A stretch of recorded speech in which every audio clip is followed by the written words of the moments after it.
Good evening, नमस्कार। आज के इस सेशन में आप सभी का स्वागत है।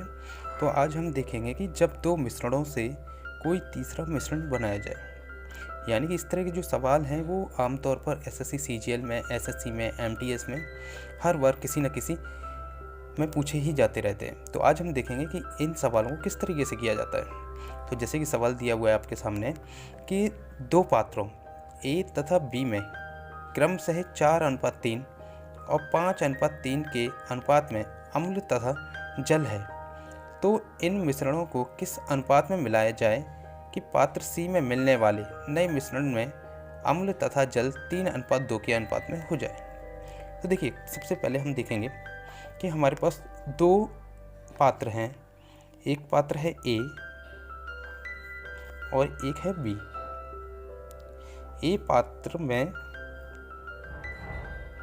जो हमारा अनुपात दिया हुआ है अम्ल तथा जल का, वो दिया हुआ है 4:3। और बी पात्र में जो हमारा अनुपात दिया हुआ है वो दिया हुआ है 5:3। ये अम्ल है और ये जल है। ऐसे ही बी पात्र में ये अम्ल है और ये जल है। इसे हमें किसी तीसरे पात्र यानी कि सी में मिलाना है। सी में मिलाने के बाद जो मिश्रण में नया अम्ल तथा जल का जो अनुपात हो जाए वो 3:2 हो जाए। तो ये सवाल है हमारा। तो इसे करने के लिए एक सबसे आसान तरीका ये है कि हम सबसे पहले इन्हें अलग अलग कर लें। तो जैसे कि ए पात्र में जो अम्ल और जल का जो अनुपात दिया हुआ है वो 4:3 दिया हुआ है। अगर हम इनकी टोटल क्वांटिटी देखें तो ये 7 है, यानी कि इसमें 4 तो अम्ल है 7 में से और 3 जल है 7 में से। ऐसे ही बी पात्र में टोटल 5 और 3 8, यानी कि 5 तो अम्ल है 8 में से और 3 जल है 8 में से।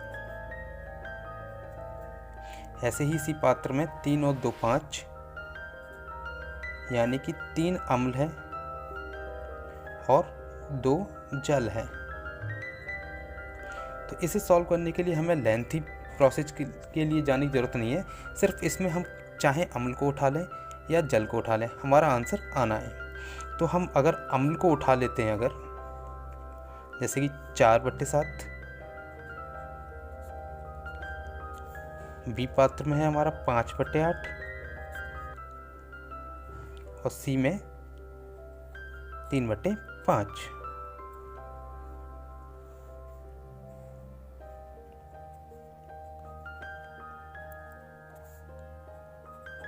अब इसे आगे करने के लिए ये जो ए पात्र में टोटल क्वांटिटी दी हुई है, बी पात्र की टोटल क्वांटिटी है और सी पात्र की टोटल क्वांटिटी है, इन तीनों का एलसीएम निकाल देंगे। तो 8, 5 और 7 का एलसीएम हो जाएगा 45, 280।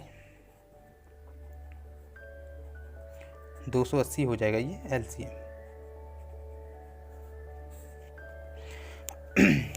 तो अगर मैं सबसे 280 का मल्टीप्लाई कर दूंगा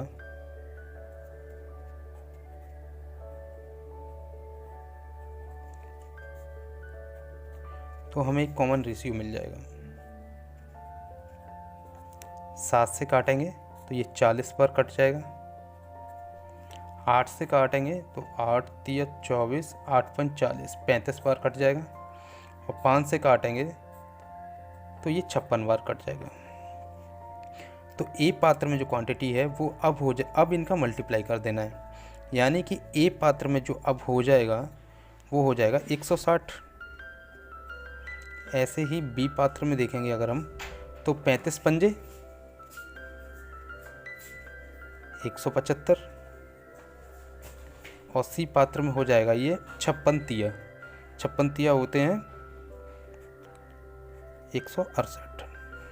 बस अब ये बड़े में से छोटे को घटा देना है।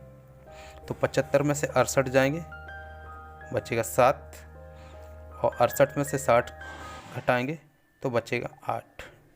यही हमारा फाइनल आंसर हो जाएगा। यानी कि अगर हम तीसरे पात्र को 7:8 के अनुपात में दोनों पात्रों की रेशियो को मिला दें तो हमारा जो अम्ल और जल का अनुपात है वो 3:2 के अनुपात में हो जाएगा। चलिए बढ़ते हैं, अगला सवाल देखते हैं।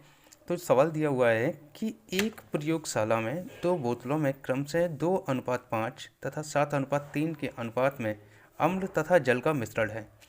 इन 2 बोतलों की सामग्री को किस अनुपात में मिलाया जाए कि नए मिश्रण में अम्ल तथा जल का अनुपात 2:3 हो जाए।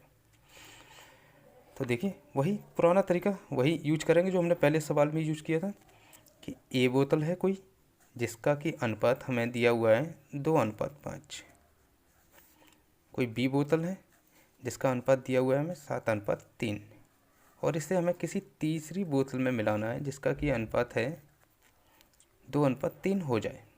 ठीक है, तो पिछली बार हमने क्या किया था, ये अम्ल है, ये जल है, ये अम्ल है, ये जल है, ये अम्ल है और ये जल है। तो पिछली बार हमने सिर्फ अम्ल अम्ल अम्ल को लेकर के ही आंसर लेके आए थे, लेकिन इस बार हम जल से लाने की कोशिश करेंगे। चाहे अम्ल से लेकर के आए चाहे जल से, आंसर हमारा सेम ही आना है। तो इस बार अम्ल से लाएंगे। तो यहाँ ए बोतल में अगर 2 और 5 का अनुपातों का योग देखा जाए तो ये योग होता है 7, और बी में अगर देखा जाए बी बोतल में तो ये 7 और 3 का अनुपाती योग होता है 10, और सी में अनुपाती योग होता है 5। तो हम कह सकते हैं कि ए बोतल में 5 जल है 7 मिश्रण में से। ऐसे ही बी में हम कह सकते हैं कि 3 जल है 10 में से, और सी में 3 जल है 5 में से।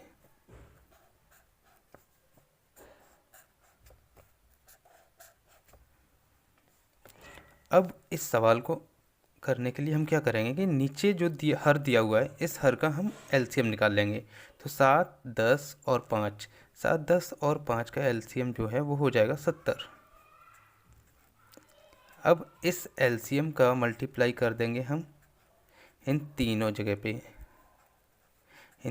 पे मल्टीप्लाई इसलिए कर देते हैं क्योंकि हमें ये थोड़ा सा लेंथी नहीं पड़ेगा और कैलकुलेशन हमारी थोड़ी सी सरल हो जाएगी। अब इसे 5 से काटेंगे तो ये 14 बार कटेगा, 10 से काटेंगे 7 बार, 7 से काटेंगे और ये 10 बार। तो ये ए में जो है हमारा वो हो जाएगा 50, क्योंकि 5 का मल्टीप्लाई 10 से कर दिया जाएगा। ऐसे ही बी में 3 का मल्टीप्लाई 7 से करेंगे तो ये हो जाएगा 21, और सी में 3 का मल्टीप्लाई 14 से करेंगे तो ये हो जाएगा 42। बड़े में से छोटे को घटाएंगे 8, बड़े में से छोटे को घटाएंगे 21।